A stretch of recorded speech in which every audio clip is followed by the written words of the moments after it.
Welcome to Facts TV News, where everything is true. 3, including baby girl, shot in Spanish Town, 1 dead. 3 persons, including a 1-year-old girl, were shot and injured when gunmen invaded their home on Featherbed Lane in Spanish Town, St. Catherine, on Sunday, February 14. One of the victims has succumbed to his injuries. Dead is 23-year-old Andrew Thomas of Ensom City, Spanish Town, St. Catherine. Reports from the Spanish Town Police are that about 9:15 p.m., Thomas was at home with other family members when armed men entered the premises and opened gunfire, hitting the baby girl and another relative. Thomas ran, but was reportedly chased and shot multiple times. A joint police-military team responded to the incident, but they too came under heavy gunfire and had to initially take cover. No member of the security team was injured. The gunmen escaped in the area. The injured persons were taken to hospital, where Thomas was pronounced dead. An injured man and the child, who received gunshot wounds to both legs, were treated and released.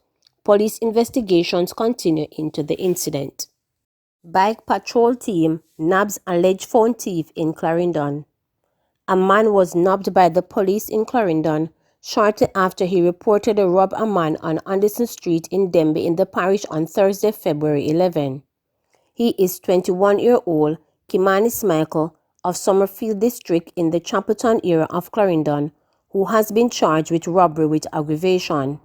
Reports from the police are that about 10:20 a.m., Michael allegedly pounced upon the now complainant, placed a knife at his neck, and demanded his cell phone. The now complainant reportedly dropped his phone, and Michael allegedly grabbed it and ran off. An alert was made, and shortly after, a motorcycle patrol team that was in the area accosted Michael. A cellular phone matching the complainant's description was reportedly found in his possession. He was charged on Friday, February 12, after a question and answer segment with investigators. A date for his appearance in court is being finalized by the police. Violence and wickedness. Sad changes in 6-year-old after penis heckling.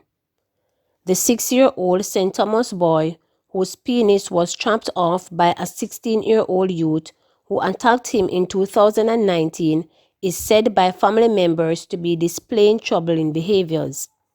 The boy's father said his child has become violent, unruly, and has even threatened to kill his aunt. From this happened to him, his aunt said, referring to the attack, him getting rude and ruder and ruder. Him look pon me and tell me say anytime him grow big, him a go kill me.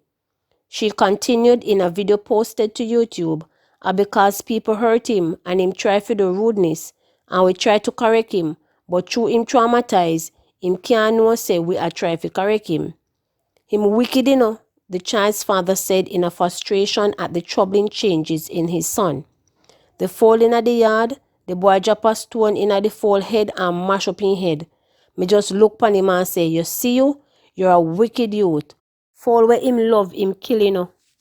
His aunt chimed in, him get dangerous.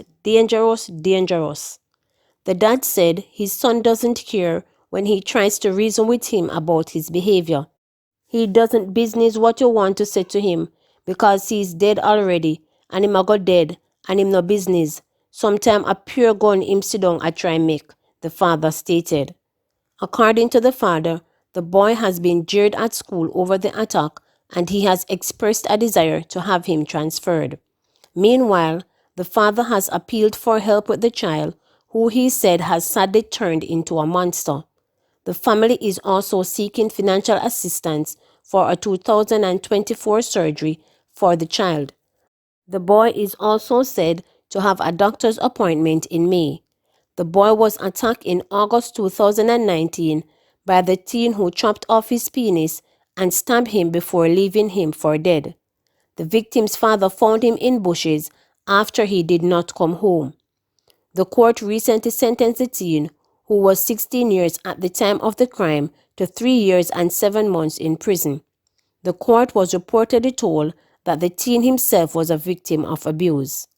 but the victim's family has expressed disappointment with the sentence, which they believe is too lenient. Commissioner Rubish's SOE criticism says police not one-dimensional. In an emotionally charged rebuke of critics of the state of emergency SOEs, Police Commissioner Major General Anthony Anderson has rubbished suggestion that the police force is depending only on SOEs to contain serious crimes. Whilst this SOE was going on in 2018, we the police were building cases against the gangs and removing the gangs. So this narrative that this is a single strategy and that we are a one-dimensional force is nonsense, Anderson argued on Thursday. He was speaking at the Crime Monitoring and Oversight Committee (CMOC) virtual press conference.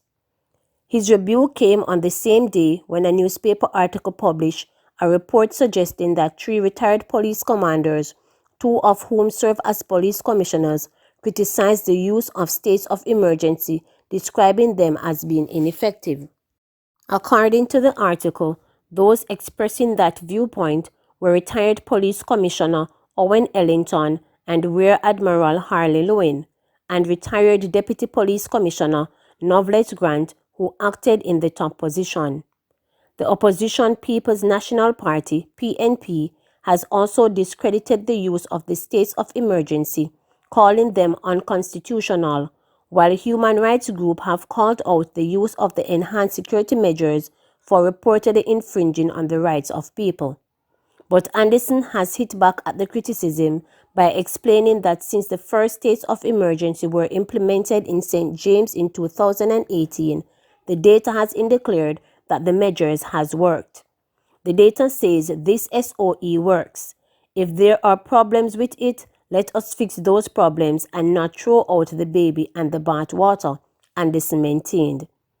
If someone can tell me what other thing has created a 72% drop in the highest place of murders in the country and 22% drop overall that did not involve the loss of lives, and you have a reduction in police violence in those places, then I'd want to know, because I'll be glad to implement it as well, he commented.